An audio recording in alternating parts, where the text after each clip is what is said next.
শয়তান আল্লাহকে চ্যালেঞ্জ দিয়েছিল, আল্লাহ আপনি তো জান্নাতে ঢোকাতে পারবেন না, এতগুলো জান্নাত কেন বানালেন? জাহান্নাম আরো বেশি হলে ভালো হতো। আল্লাহ বললেন কেন? শয়তান বলে, আল্লাহ এই সবগুলারে আমি ওয়াসওয়াসা দিয়ে মুনাফিক বানিয়ে নাস্তিক বানিয়ে জাহান্নামে ঢুকাবো। আমি চ্যালেঞ্জ দিলাম, ডান দিক থেকে ধোকা দেব, বা থেকে, সামনে থেকে, পেছন থেকে, নিচ থেকে, রগের শিরা উপশিরায় ঢুকে, মাজরাত দাম যেখান দিয়ে রক্ত চলাচল করে ওখানে ঢুকেও আমি ধোকা দেব।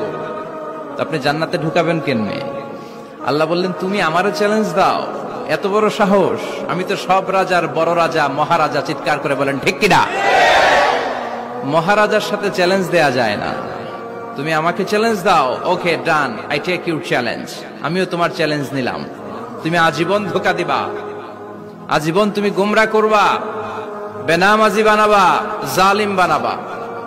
কিন্তু আমার বান্দা কোন তাফসীরুল কোরআনের মাহফিলে এসে, কোন এক ওয়াক্তের নামাজে মসজিদে ঢুকে, অথবা মাঝরাতে ঘুম ভেঙে গেলে তাহাজ্জুদের জায়নামাজে চোখের পানি ছেড়ে যখন ক্ষমা চাইবে, আমি সব গুনাহ মাফ করে দেব, তুই কি করবি?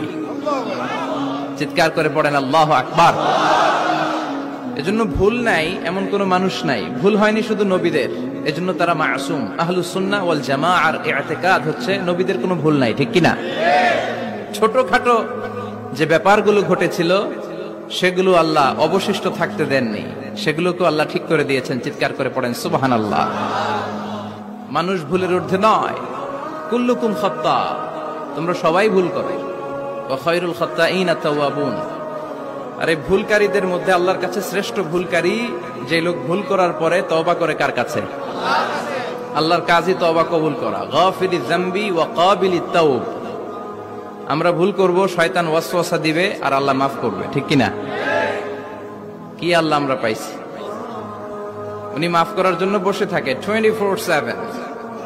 সপ্তাহের 7 দিন, মাসের 30 দিন, দিনের 24 ঘন্টা তিনি বসে থাকেন, কখন আমার বান্দা চোখের পানি ছেড়ে আমার কাছে ক্ষমা চায় আর আমি আল্লাহ ক্ষমা করে দিব।